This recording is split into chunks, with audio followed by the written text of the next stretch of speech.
komunikasi kalau gitu ya. Harus ada semangat sekeluarga, sebereza. Mau dikasih apapun tempatnya nerimo. Assalamualaikum warahmatullahi wabarakatuh. Selamat pagi, siang, malam ya. Hari ini merupakan suatu kehadiran kami dari Prodi Ilmu Komunikasi terutama. Dan ini adalah podcast pertama, edisi pertama. Ini dijelaskan bahwa podcast ini memang kita harus hadirkan untuk segala informasi-informasi yang hadir di komunikasi, jurusan komunikasi FISIP UIN Radina Fatah Palembang. Ya, wow, saya sedikit nervous. Karena kenapa? Yang saya tanya ini kita akan ngobrol-ngobrol santai dengan mungkin nanti akan beberapa dosen berikutnya, dan ini adalah maksudnya kita akan bertanya langsung dengan pimpinan prodinya dulu. Bosnya saya juga. Oke, perkenalkan nama saya Muhammad Tafarid ya. Langsung saja, kita nggak bakal panjang lebar aneh-anehnya. Langsung saja kita sapa kepada Bu Reza Aprianti MA. Assalamualaikum. Waalaikumsalam. Iya. Apa kabar Bu Reza? Alhamdulillah sehat Pak Miftah. Sehat. Iya. Semangat Semangat di ajaran baru gitu ya. Semangat ya. 2020. Benar-benar 2020 semangat baru, walaupun pandemi ini bukan berarti kita akan tidak punya semangat. Betul. Harus ada semangat sekeluarga, sebereza. Betul. Walaupun semuanya berbasis online, Betul. tapi tetap kita harus eksis gitu ya. Pasti dong. Kalau nggak eksis, nggak dikenal orang kita ya. Iya, bukan komunikasi kalau gitu ya.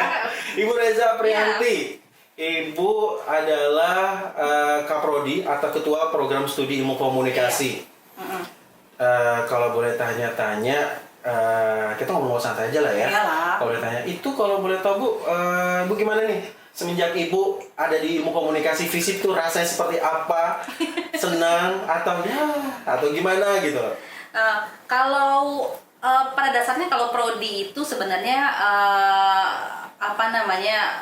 kompleks ya, kompleks dalam arti pertama dia harus menghandle dosennya, kemudian mahasiswanya. Selain itu dia juga ada satu tanggung jawab yang harus dituntaskan demi alumninya, yaitu akreditasi. Oke. Itu yang penting dong. Iya dong. Kita kan nggak mungkin ya meluluskan mahasiswa atau fakultas itu meluluskan mahasiswa, sedangkan dia tidak ada akreditasi sama sekali. Itu nggak boleh. Pada dasarnya nggak boleh. Kasihan mahasiswanya, dan secara aturan juga tidak boleh. Dituntut dari setiap misalnya dia kerja, dia harus ada Betul, harus akreditasinya ya. memberikan itu kan. Iya. Gitu. Jadi memang setiap universitas bukan hanya FISIP UIN harus memiliki akreditasi itu. Apalagi kalau misalnya berharap kita sudah B ya. Iya. Tahun berapa itu lupa aku, 2019 18 ya? 2019. 2019. Iya, benar-benar. Alhamdulillah. Keren dong. Luar biasa itu. Baru 2015. Ya, masih baru. Enggak, prodi 2015. Secara ke-SK-an gitu dia Oktober 2014. Tapi menerima mahasiswa barunya itu di 2015. Jadi angkatan pertamanya 2015. 2015. Betul. Dan pada saat itu kalau kita pengen sedikit review ulang, betul. Itu mahasiswa ada berapa tuh Ilkom itu, Bu? Angkatan pertama itu ada sekitar 60 orang ya? Kurang lebih, karena kita menerima saat itu 2 kelas ya. Hanya dua kelas.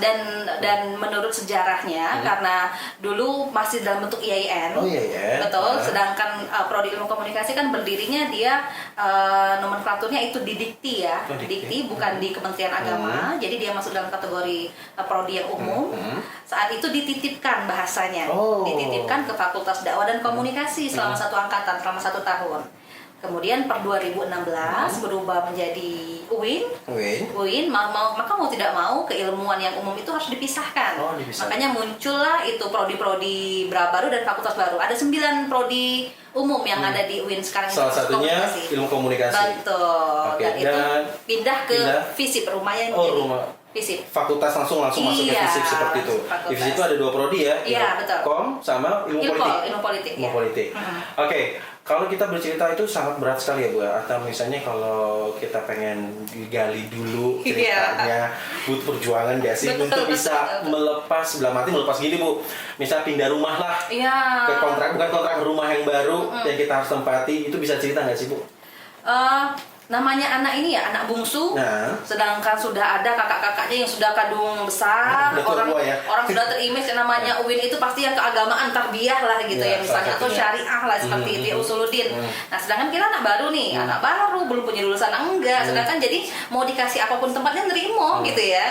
Jadi untuk mahasiswa yang menonton ini dan komunikasi, kita tuh nggak tiba-tiba langsung kayak gini loh Pak ya. Oke. Awalnya dulu gedungnya di ex laboratoriumnya syariah, Pinjam dulu ya. pinjam saat itu luar biasa, kita dapat yang lantai 4 naik turun 3 naik turun gitu ya. Ya tapi kata kayak peribahasa ya, bersakit-sakit dahulu bersenang-senang kemudian. Tapi kan tentunya saja pihak rektorat dia tidak mengabaikan bahwa kita kekurangan fasilitas. Buktinya alhamdulillah per 2019 berdekatan dengan waktu akreditasi prodi, pindahlah kita ke rumah yang baru yang alhamdulillah sekarang yang tercantik di lingkungan Winda dan Fata yang di kampus A-nya.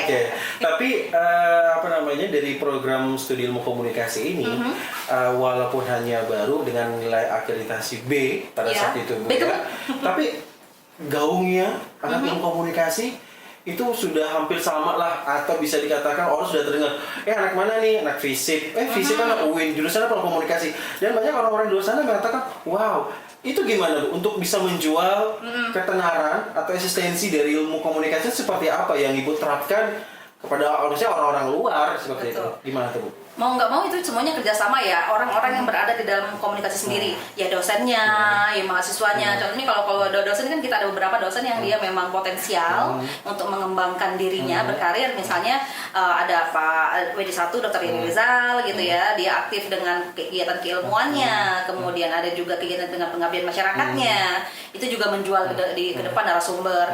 Dan juga beberapa dosen-dosen yang dia multi talent dalam bidang-bidang yang lain, seperti Pak Miftah misalnya kita kali ini yang penyiarnya di mana-mana kedengaran gitu kan, bawa nama. Dan juga mahasiswa kita kan juga banyak yang berpotensi mengikuti lomba, event, kemudian ikut dalam organisasi kemahasiswaan IMIKI ya. Kalau mahasiswa mereka juga ikut di sana. Nah, mereka sebenarnya yang membantu untuk membesarkan nama prodi, tidak lepas dari itu sih. Kalau prodi sendiri mah nggak ada apa-apanya gitu kan ya. Tapi kan semuanya harus sinkron, harus teamwork lah seperti itu. Betul. Oke, jadi memang butuh namanya suatu teamwork dalam satu organisasi lah. Salah satunya dari mungkin mahasiswa dari prodi komunikasi yang eksiskan program studinya, jurusannya terutama seperti itu untuk bisa lebih dikenal. Dan satu lagi mungkin tidak lupa adalah peran pihak fakultas. Pihak fakultas yang selalu mendukung mensupport. Dan semua kegiatan-kegiatan terutama untuk kegiatan dekannya, wakil dekannya, jadi semuanya memfasilitasi pada dasarnya. Walaupun sampai sekarang mau dikatakan perfect, sempurna, cukup itu mah belum gitu kan ya. Apalagi namanya ilmu terus berkembang, teknologi juga terus bertambah. Pemenuhan terhadap laboratorium itu juga harus ditingkatkan. Tapi ya sejauh ini ya alhamdulillah gitu ya. Oke. Gitu. Jadi saat ini memang sudah sudah dikenalnya dari program studi ilmu komunikasi, dan ini setiap universitas atau setiap jurusan punya suatu ciri khas dari kampus, maksudnya kampus atau terutama jurusan. Ada orang yang memang basicnya ke, misalnya kita ambil komunikasi nih Bu, ada yang basicnya memang ke komunikasi massa, jurnalistik. Nah, kedengaran orang ini kok sedikit kalau dari FISIP UIN terutama dari ilmu komunikasi identik dengan tradisi tradisional. Apakah bilang enggak, katrok dong, atau kesan sekarang gitu ya? Kesan sekarang kenapa harus mempertahankan, terutama misalnya saya lihat itu adalah basicnya kita kemelayuan. Kenapa saya kemelayuan Bu komunikasinya gitu loh? Betul. Kalau kita ngejual produk misalnya, namanya roti gitu ya, roti semuanya bikin donat aja gitu ya, semuanya mesis itu nggak ini ya, orang sudah jemu ya, tidak akan melirik pada dasarnya. Tapi ketika di atas donat dikasih durian, flanya durian, berlimpah pula gitu kan ya, maka ada yang beda nih, ada jual yang lain. Nah mungkin itu juga yang diharapkan oleh prodi komunikasi, walaupun tidak segampang itu juga orang bisa menerima. Nah makanya karena Winda dan Fatah ini secara kekhasannya atau distingsinya adalah Melayu, Islam Melayu, turun juga pada tataran visi misinya, kemudian pasca sarjananya juga Melayu. Nah, maka prodi dalam hal ini juga mencoba mungkin kita butuh yang Melayu juga sesuai dengan visi misinya atau penciriannya universitas gitu ya. Makanya kita ambilnya komunikasi Melayu. Mencoba komunikasi Melayu bukan berarti kita akan misalnya ya dalam arti Melayu kita yang memang benar-benar kekinian. Iya, bukan betul. identik dengan ya bukan dalam arti Melayu itu enggak yang seperti apa, tapi Betul, kan betul, kita betul. berusaha untuk memberikan suatu kehadiran kekhasan kecirian betul. yang ke Melayu bukan dalam arti yang biasa seperti itu Iya, ya. betul. Melayu di sini kan kalau memang menurut dari sejarah kan memang kita serumpun ya, masuknya Riau misalnya, Jambi, kemudian ada juga di Kalimantan misalnya kan itu juga masih rumpun Melayu. Nah, begitu juga dengan Palembang dengan sejarah Sriwijayanya yang juga tidak lepas.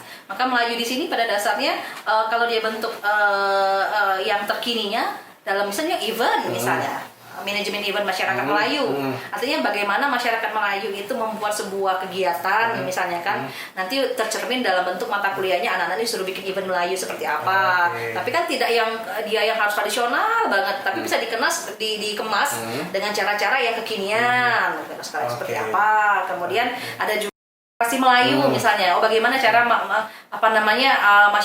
mahasiswa itu melek Melayu itu kayak gini nih, bentuk tulisannya, misalnya aksaranya, seperti apa. Ada juga tentang psikologi masyarakat Melayu dan lain sebagainya. Dari mungkin Ibu tadi sudah sebutkan ada beberapa mata kuliah yang menjadi nilai jual lah. Supaya untuk apalagi ini sudah 2020 nih. Iya, betul. Mahasiswanya cukup banyak ya yang sudah bergabung ya Bu ya, yang bergabung di boleh tahu Data untuk tahun 2020 ini Mas, yang terbaru ya kami dapatkan dari Pangkalan Data itu ada 147 mahasiswa. 147. Itu kalau di rata-rata sekitar 4 kelas yang akan bergabung. Wow. Luar biasa. Dan Luar biasa. sebagai bocoran saja sebenarnya menurut data yang kemarin itu komunikasi itu adalah prodi yang ke-6 terbanyak. Yang se-win. Iya, yang dipilih. Yang dipilih. Betul sekali. 6 besar ya. Iya, Luar luar biasa. biasa. Betul. Jadi memang untuk sebuah prodi baru ya maksudnya. Berarti ya untuk kategori prodi baru yang diminat kategori 6 besar itu bukan lumayan, memang sudah baik sekali Bu seperti itu. Tapi balik lagi Bu, yang menjadi nilai jual dari mata kuliah untuk mengikat dari anak-anak yang baru ini seperti mata kuliah apa sih Bu yang memang ini bakal menjadi luar biasa? Kalau boleh tahu bisa. Kalau khususnya mata kuliah yang bersifat praktek ya. Praktek. Karena kalau ada komunikasi, kalau nggak praktek tuh nggak komunikasi lah namanya. Komunikasi gitu. banget ya. Iya sebetulnya. Jadi yang menjual itu ada banyak gitu ya. Salah satunya yang sifatnya dia ke industri media, misalnya jurnalistiknya, fotografinya, film gitu ya, produksi event, televisi dan radio itu yang berkepraktekan. Kalau yang berciri kelokalan tadi misalnya dalam bentuk mata kuliah pilihan, pencirian seperti tadi masyarakat event masyarakat Melayu, kemudian literasi Melayu, psikologi masyarakat Melayu misalnya, dan segala macam itu penciri sih pada dasarnya. Tetapi kalau seandainya mahasiswa itu lebih concern, dia tertarik ke dunia televisi misalnya, boleh. Tapi kalau dia mengkombinkan dengan Melayunya kan luar biasa nih. Bener. Mahasiswa yang lain sibuk cara bikin program TV yang manual misalnya. Tapi ketika anak komunikasi ada Melayunya nih, misalnya seperti apa, kan lain sendiri nih ceritanya. Nah, itu yang kita mau itu sih. Dan sebenarnya ini masih dalam tahap penerapan kurikulum baru juga, baru mau diterapkan di angkatan yang ini. Dan nanti akan ada perombakan nanti kurikulum kedepannya atau belum? Seharusnya idealnya kurikulum itu dia harus berganti 2 tahun sekali. Dan ini mungkin sebenarnya tidak lama lagi akan ada revisi juga, mengingat ada kebijakan baru dari pemerintah, Kampus Merdeka atau Merdeka Belajar, yang lebih banyak setengahnya itu harus praktek. Ini menjadi tugas berat juga dari seorang dosen. Berarti tugas Bu Reza nge-push atau menekan pada pengajarnya untuk lebih bagaimana cara untuk bisa mempraktekkan nanti. Betul. Itu misalnya kita berbicara sekilas tentang prodi Bu, ya kan? Melihat bahwa ternyata intinya adalah prodi komunikasi sudah masuk 6 besar dan salah satu misalnya memang akreditasi yang B, berharap nanti di 3 tahun ke depan ya. 3 tahun dong. Periode 4 tahun gitu. 4 tahun ya? Di 2024. Di 2024 ya. Berharap dong dengan lulusannya terbaik semua. Lulusan tercepat juga kan ada di Prodi Ilkom kan? Ada sih, ya itu salah satu sebenarnya pencapaian yang mau dicapai itu. Betul. Harapan seperti itu. Oke Bu, ini kita akan bicara tentang Bu Reza di Kaprodi. Ya, kita bercerita seperti itu. Ibu nih, keluh kesah sebagai seorang Kaprodi apa sih? Capeknya, riwahnya, apalagi udah berganti Kapsi Prodi, yang satunya suka hilang-hilang, yang satunya ini, yang satunya itu dengan sabarnya Ibu, dengan apalagi ketemu dengan anak-anak yang namanya juga anak-anak lah ya. Itu seperti apa Bu? Gimana Bu? Boleh dong kita sharing kepada mungkin teman-teman semua atau kepada mahasiswa-mahasiswa yang nantinya akan bisa bergabung di FISIP terutama prodi ilmu komunikasi. Silakan Bu. Mengingatkan saja sebenarnya sejak berdirinya komunikasi di tahun 2015 itu sudah 3 ada sekretaris prodi. Ibu dulu sekprodi kan dulu? Oh iya, ya, awalnya waktu awal sekretaris prodi. Ketua prodinya itu Bapak Dr. Yantizal, yang sekarang jadi WD1. 1 tahun, kemudian setelah pindah ke FISIP, beliau naik jadi wakil dekan dan saya naik yang jadi kaprodi. Waktu itu kosong sendiri Bu ya? Iya, kosong. Kemudian ada pemilihan lagi, kemudian ada sekretarisnya. Gitu ya. Pak Miftah Farid gitu ya.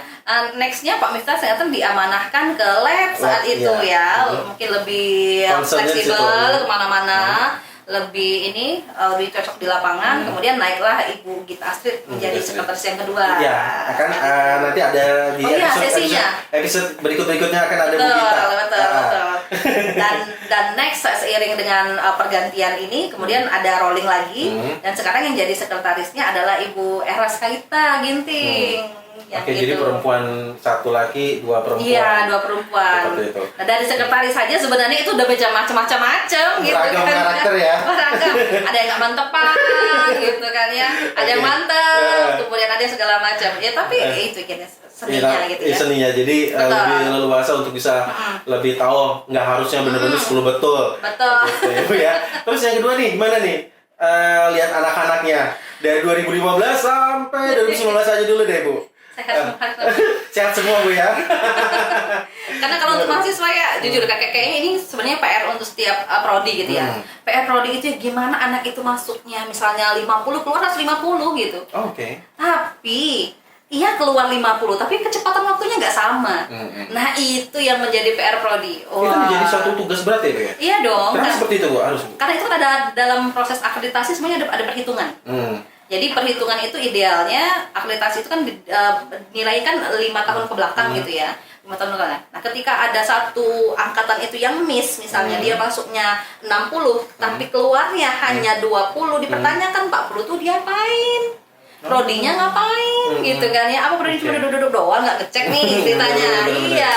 Nah, sekarang PR dosen itu jadi kita harus ngejapri bikin grup, lebih care ya Bu ya? Iya, kemudian ditanya barusan ini kita sama WD1 tuh lagi mengumpulkan anak-anak yang ada stuck di proses penulisan skripsinya padahal mata kuliah udah habis.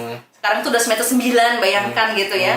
Tapi masih nggak maju-maju nih, judul aja belum. Jadi ditanya apa masalahnya segala macam ya itulah prodi. Belum lagi ada mahasiswa yang tiba-tiba jam 11 malam Bu misalnya ini orang ditidur gitu kan. Jadinya itu sebenarnya. Tapi lagi-lagi namanya prodi semuanya harus difasilitasi gitu ya. Ya, memberikan satu terutama ya namanya kan kalau misalnya ke orang tua lah.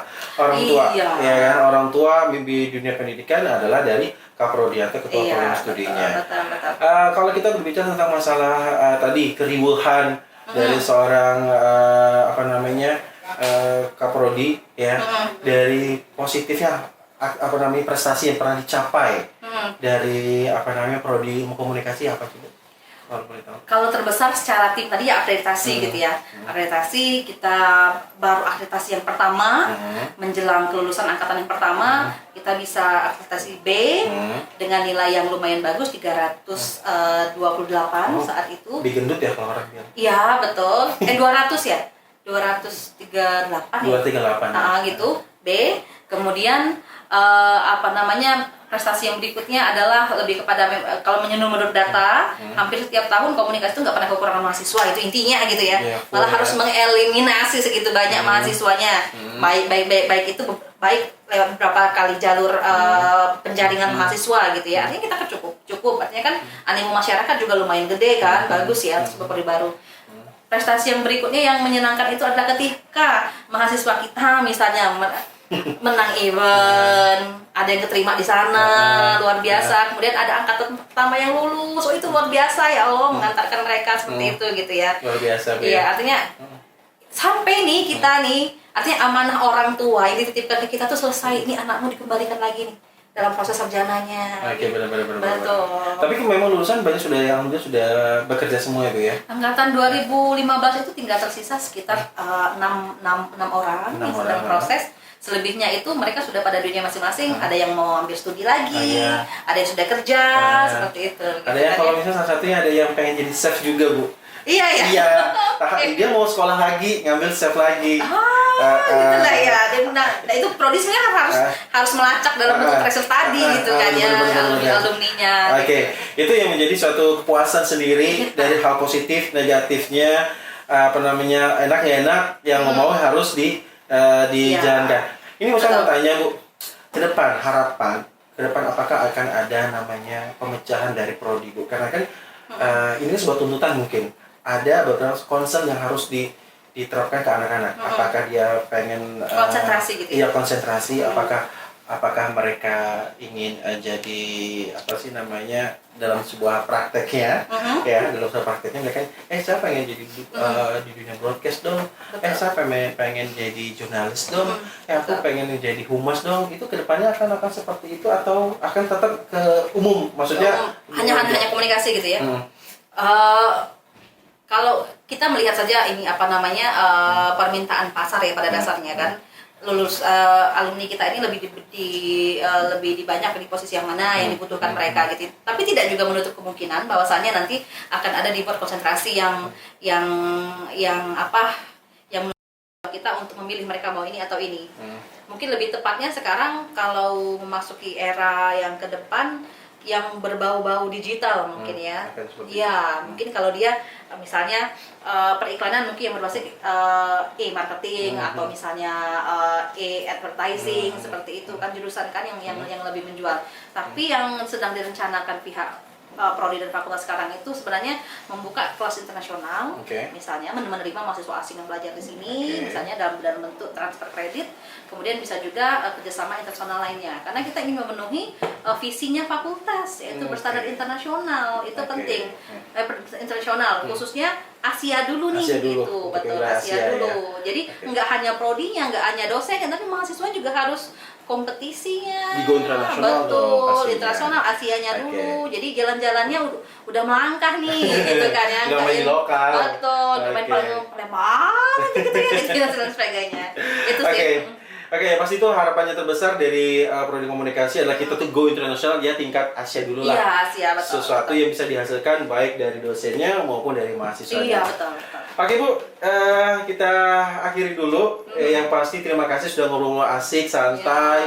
Kita di podcastnya Komunikasi Kito. Jangan lupa nanti di subscribe. Dan nanti ada tulisannya di sini, dan juga jangan lupa dipencet tanda bel pingdong gitu ya. Oke, saya Muhammad Tafarid sebagai host ini, dan juga Bu Reza sebagai tamu bicara kita. Terima kasih. Wassalamualaikum warahmatullahi wabarakatuh. Salam komunikasi. Salam komunikasi.